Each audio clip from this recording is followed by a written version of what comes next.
We are bringing you, following on, welcome to Christchurch, Hagley Oval. I'm Jon Norman alongside Steve Harmison. For the next 25 minutes or so, we're bringing you insights, we're bringing you exclusive player analysis and highlights as well. Now I've got my mic turned on, that is. It's been another good day of cricket, really good day of cricket. Enjoyed in the main, or almost entirely, by England. Started the day ahead of the game. Played this game 50 times. They win 49 of them. At stumps on day 3, New Zealand, a poor showing with bat to follow up a poor one with in the field. 155 for 6 in second innings. Kane Williamson once again ploughing a lone furrow, not funnel. 61. Not a lot going on aside from that. Daryl Mitchell has eaten up 99 deliveries. He's 31 and still there, alongside the debutant Nathan Smith. Too much to be asked of New Zealand, who lead just by 4. All of this after England racked up 499. Thanks again to some drop chances in the field, both of them by Glenn Phillips. Reprieving Brook again on 147. He went on to top score with 171. That's the highest score by an overseas batter in New Zealand in the history of the game. He's continuing his ridiculous run of form in New Zealand. And even Brydon Carse was dropped on 5 and he made it pay. He was left stranded, 33 not out. When New Zealand came to bat, they lost Latham early. Wokes, don't ever think there's no pressure on, even when you've given up a lead of 151, because Wokes did not pick up a wicket in first innings. He's eager to impress, even though he's been playing Test cricket for such a long time, and he did impress. A wicket of Latham, Conway caught brilliantly by Atkinson at mid-on. But when Ravindra holed out just after the tea break, at the end not quite in sight, we haven't even reached it yet, but surely the game was pretty much done. Williamson and also Mitchell put together a nice little partnership of 69, but then came back Chris Wokes, 2 wickets in 2 balls. First Williamson trapped LBW for 61, and then poor Tom Blundell walked to the crease knowing there was so much pressure on him, and unfortunately for him, he edged behind first ball and lost a review. Phillips went late, another wicket to the excellent Brydon Carse. And here we are, Steve Harmison, 3 days in to a 5-test match which will not go to day 5. New Zealand lead by 4, and they're going to have some pretty stern questions for where they go from here, irrespective of that 3-0 series win in India, because they were poor again today. Yeah, poor again. I thought, so sure poor again. I just think how it was good from England. I mean, yeah, but they still drop catches. That's what I mean. Again, you look at from a being poor. If you look at it in isolation, the catches, yes, they were poor.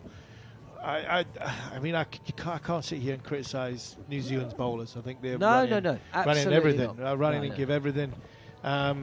But you can't drop the catches. So I think in isolation and areas they are poor in the catching department. But I think in the bowling department, what I will be encouraged if I was a New Zealand fan or in the New Zealand dressing room going forward. Yes, we might lose this Test match. Probably a good chance of losing this Test match. But we can create chances and going forward into Wellington and Hamilton. If England had got 499 and 103 overs, thrashed it round the park, and I mean New Zealand looked toothless, I'd go 3-0. But I still look at this and go, series is still on here. I totally agree, but that's why I think they'd be even more disappointed. They were in a golden position. 71 for 4 England. This is a completely different game if 4 of the 8 catches are taken. Brook doesn't score 171, and if he doesn't score 171, England are bowled out for 350. Even if they didn't catch, even if they caught Brook, I mean the final time, what was it? The final time was 147. That's what's that? Another 20, 25, 27 runs. Do you know that was one over before the second new ball as well? Exactly, and then you throw in that when I'm hanging around with Stokes and Stokes got going.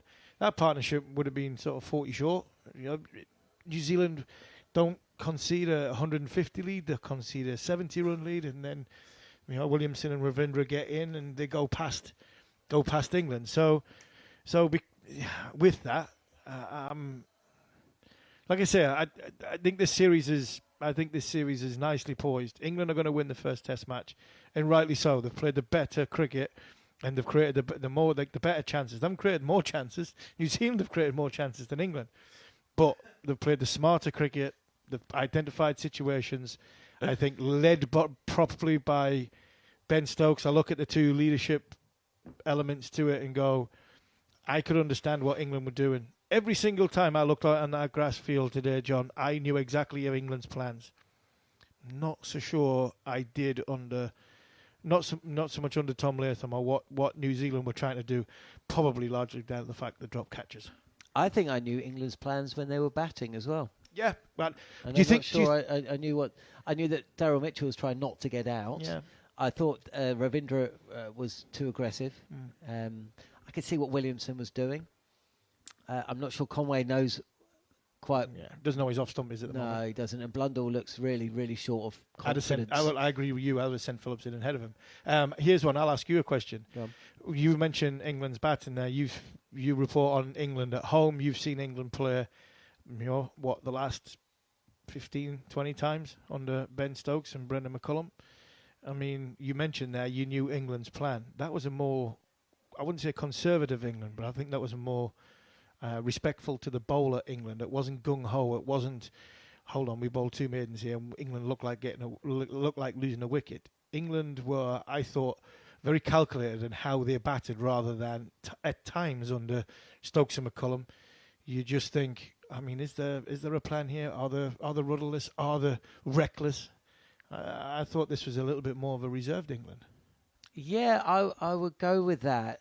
It was a strange performance from England insofar that they've hit 500 one short, and they've had two of their batters out for a duck.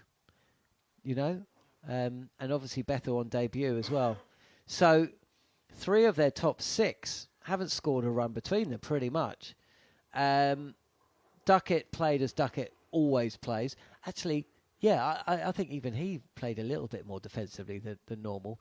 Stokes, to me, I know you were saying that's the best he's looked. He still seems to me to be batting within himself a little bit, and I'm not sure, watching him today, whether he's still as free from injury, whether it's just mental rather than physical.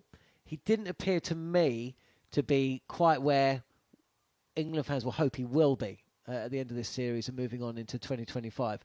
And that's fine, because he's had real injury problems for a year now. But what has impressed me is that he didn't get out trying to play for the team in that way that we've seen Stokes do so many times, reckless. He was quite happy at the other end, and that's not something I've seen from Stokes before. Happy to let the others take up the mantle in the manner that they did as well. And I just think that's the role he was in. Bear in mind, he was at 7. He's looked for this role, and I think he might have found, he's trying to find a wicketkeeper to play this role, and actually, been saying it for a few weeks now, he might be the one that plays the role better than anybody else. With Jamie Smith, the talent that he's got coming in at number 6, I agree. He played for the other end today. I thought he played the situation again very, very well, but he played it for the person who was going well at the other end. He could have really exploded when Atkinson came in, but Atkinson got a good drive down the ground. Then he got a bouncer that went for 6. And then all of a sudden, Stokes is going, oh, well, hold on, I'll just ride this wave. I'll let him be the aggressor. I'll make sure I'm here. And then Carse came in and played the same way. So, yeah, I think Stokes played for the other end, definitely. But I think it was circumstance. I think circumstance dictated why he played for the other end, just because of the way they played. I said this stat earlier on today, but England scored 140 runs in that morning session, and Ben Stokes was at the crease for the entire 2 hours, and he scored 41 of them.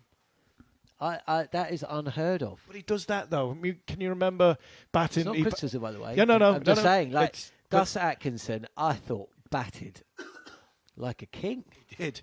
I mean, the middle of the bat just come with relative ease, didn't it? So did, Carse was a little bit more scattered, a bit more, I think, do you need aggressive. A bit of water? Possibly in a minute, but I'll make the point of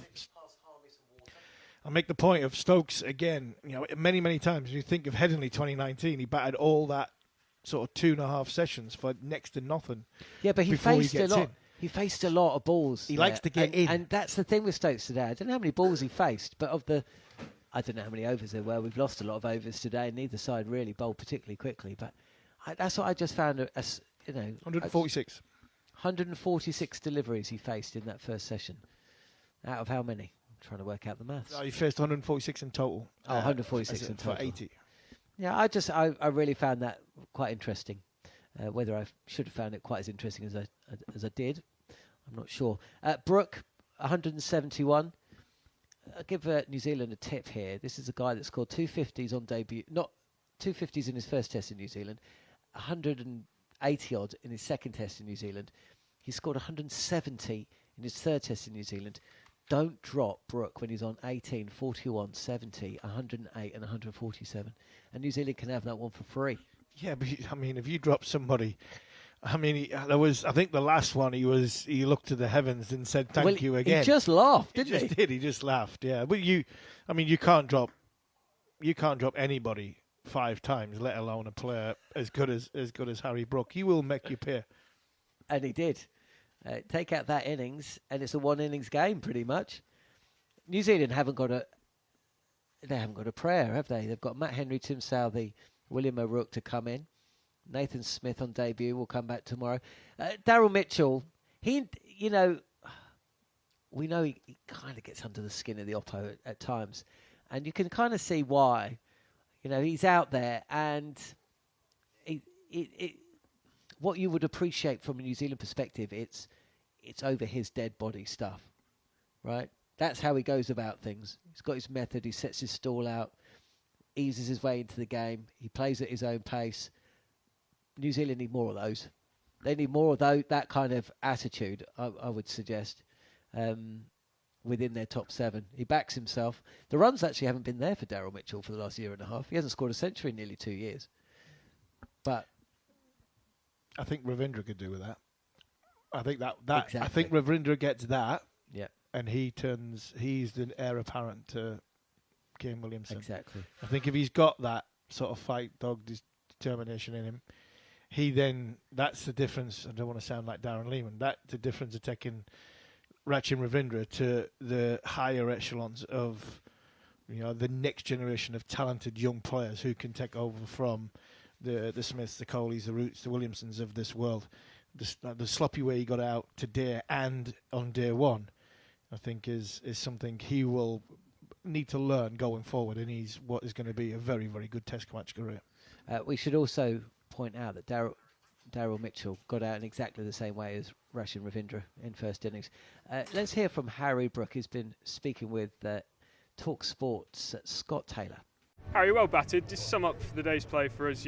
New Zealand ahead by 4 runs, but 4 wickets in hand. You're in a good position. Yeah, unbelievable position now. Obviously, them late wickets there at the end of the day were crucial, and the boys put in a real good shift there tonight, and they were amazing to watch. And just talk about your innings. How special was it to bring up the 100 yesterday? Yeah, it was a topsy-turvy innings. Obviously, I got dropped a couple of times, had a bit of luck here and there, but yeah, I'm glad I cashed in on them opportunities. What's the mindset when you do get dropped? Is it just refined focus, or is it just a case of enjoy it? I've got another chance. Let's go and have some fun. A little bit of both, really. You've got to try and take that opportunity, try and put it at the back of your mind, and yeah, crack on. And also, which ones you sort of had 2 different sides to your innings. You came in a tricky situation, 45 for 3, but then you had the licence to just pile on the runs at the end. Which sort of side of that innings do you prefer? I like trying to smack it for sure. I think I felt like I almost earned the right to go out there and slog it at the end. Like I said, I had my luck in patches and I got dropped a few times, but I'm just glad I cashed in on the opportunities that they gave me. I spoke to Ben at the start to play. He said the conditions were tricky with the new ball. How well did New Zealand bowl yesterday when you first came in? They bowled beautifully to the lads up top. When Beth went in, I thought Beth did an amazing job. He obviously didn't get the runs he wanted to get, but the way he looked out there, he looked like he was a Test cricketer, and he played the top-class bowling attack really well. He looked really solid, and same with the other boys, really. Ducky obviously just going about the way he usually does, and he's a really hard batter to bowl at. So yeah, we got off to a decent start. Obviously, a couple of wickets down, but yeah, they played well. Just talk to us about the feeling when the scoreboards, you've piled on the runs and you've got that licence to just go out and enjoy yourself. What's it like as a player when you know you can just swing, basically? We always have that licence, to be honest. I think there's one thing we always talk about, and that's always trying to put pressure back on the bowlers. And no matter what situation, if you feel like the time's right, then you can do that, and you have all the backing in the changing room. So we always have that licence to do whatever we want, really, at any stage. We spoke to Joe before the test, and one of the things he said about his career is he enjoyed other people's success more than his own. So how good was that feeling when Chris Rokes went 2-2? You saw the celebrations for the blunder wicket. Just talk us through the moment, really. Yeah, I was mega. That situation as well. They were batting nicely as well there, Kane and Mitchell at the end there. So for Wiz to go out there and get them 2 wickets, then it's really put us in a strong position. And you batted. You got 171, as you said, but how much have you worked on the fitness from the start of the year compared to now? So when you do go big, you're able to endure that and stay durable. Yeah, I think it's made a massive difference, especially in Pakistan in that heat where I got that big score. But before I'd have just got 100 and tried to slog one straight up in the air. So it has helped. Just finally, I've heard a rumour that you and Brydon Carse are very close in the England dressing room. Just describe us your relationship with Brydon and also how well he bowled today. Yeah, he's amazing. He's such a talented cricketer. He's an unbelievable athlete as well. You can see that in the field when he's chasing the ball down to the boundary. Bowls serious pace, then he can smack it out of the ground as well. So he's a very valuable asset to our team and an exceptionally good bloke as well. Well batted today. Thank you. An exceptionally good bloke. I think England got a player there. You've been talking about Brydon Carse for quite some time. He just looks a bomb, man. I mean, he just looks ridiculous, and he looks like he can play in many different parts of the world as well. He's not one of those bowlers that you think are going to excel in English conditions and maybe struggle, on subcontinent pitches. Seen him bowl very well in Pakistan. It's difficult not to think of Brydon Carse bowling in Australia next year. No, I can't see anything other than injury, which will not have England an opportunity to have Brydon Carse at if he is at number 10, wow, that's a strong side. Probably at number 9 when it comes to going over to Australia. Looking at him, his skill sets, he's probably suited to play away from home. I think he's Liam Plunkett type, where I think on flatter pitches he is going to be your go-to man. English type pitches where you pitch up, try to swing it and nip it about a bit. Yes, he will be able to do that, and he can do that. But I think on the flat pitches, when it's not happening, the ball's gone a bit soft and it is flat, somebody's getting in. I think he's the bouncer bowler that Ben Stokes has been waiting for quite some time with this plan of the short ball tactic. And I think, like I said before, bar an injury, the only thing that's going to stop Brydon Carse going to hamper Brydon Carse is the more he's exposed to international cricket, the more the white ball team's going to want him, the more franchise stuff's going to want him. So I think England, the ECB, need to protect him. If they've got an eye on him on Australia, they'll make sure they're like Jofra Archer, like Mark Wood, if they're pushing that group to go to Australia, and you like the primed racehorse, you make sure he is ready for when England get to Perth in less than 12 months' time, because he is a huge asset to this team. On occasion, you'd expect it to be a bowling coach kind of day if you're a New Zealander, but no. Daniel McCarty has caught up with Rachin Ravindra. It's been some real highs in the last few months, but today a bit of a tough one. Yeah, obviously it's always disappointing when you lose a few wickets like that, and the way they started with the bat too, they batted really well, and obviously took a couple of chances, might have a different story, but hey, it is what it is. Still have an opportunity tomorrow with Daz and Smudge to go out and do their business. What was the talk like? Because there were more than a few chances, a lot of catches, quite an unusual amount. It's quite a strange old thing, wasn't it? Yeah, certainly unusual. Probably not what we expect from, as usual as a New Zealand team, but hey, it is what it is. I mean, everyone puts the work in, and you can't really control that, I guess, along the energy and effort's there, and sometimes it sticks, sometimes it doesn't. But I think we're a strong group, and it does happen, and cricket's a funny game, and it's difficult at times, so we'll be better for it. And of course, well, the opposition, big part of it, and Harry Brook's good enough to make you pay in a big way, and those two partnerships were sort of real gut punches. Yeah, for sure. I mean, also the intent that they score at, the run rate they score at, the game can get out of hand pretty quickly, and it showed that you don't take a chance as things can happen. But I think the boys toiled really well. The bowlers, fielders, energy and everything was there. It's just a couple of little moments could have gone by, and that happens. Yeah, imagine the bowlers could have easily got down on themselves, but they probably bowled a lot better than their figures suggest. But then you're trailing by 151 runs at the turn. What's the chat about the plan you wanted to implement out there today? I guess it was just us doing our thing as a batting unit, something we've done strongly over a number of years, and fortunately it didn't work out as we would have wanted. I mean, I had a couple of starts in both innings, which I sort of kicked on, and I'm sure a lot of guys would say the same thing. We had little partnerships, and as they showed, they had big ones, which we could have converted. So, I mean, it's a bit of both. We know our conditions, and we know what we could have done better.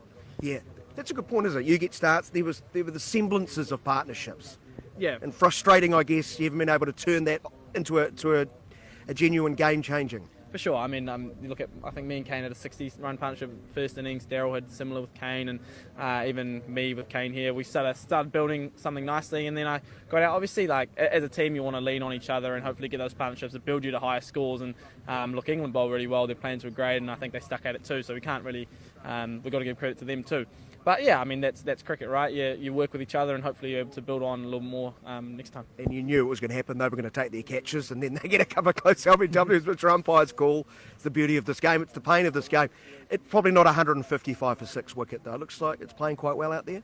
Yeah, it looks like a decent wicket. Obviously, they've got enough out of it to get us 6 down, and it's always a tough situation to come in and bat, and obviously we disappointed with the way it went, but hey, we still got an opportunity. Who knows? Cricket's a very funny game.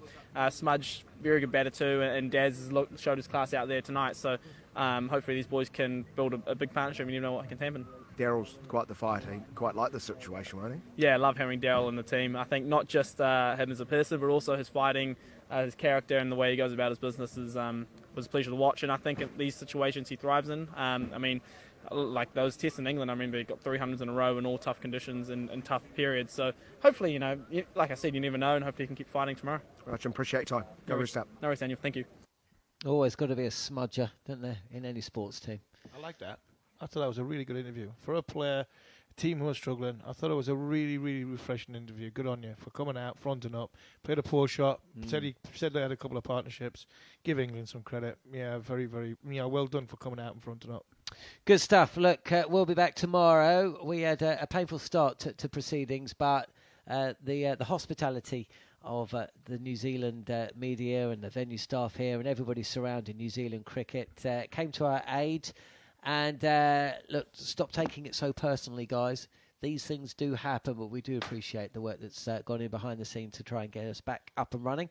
And thankfully, broadcast kits like the one I'm just pointing at here obviously aren't that attractive to those pilfering late at night when it's dark. Look, it's been a really painful day for New Zealand, but a really, really good day for England. They expect to wrap things up early on day 4, but as Rachin Ravindra said, it's a funny old game. Anything can happen. Daryl Mitchell's still there. Nathan Smith will go to bed dreaming of glory. And who knows? Who knows? We've seen teams throughout the history of Test cricket stumble with the finishing line within touching distance. A tricky 4th innings chase could possibly still await England. Come back and join us tomorrow on talkSport 2. Or on the talkSport Cricket YouTube channel to find out exactly what happens. But for now, thanks for joining us on Following On.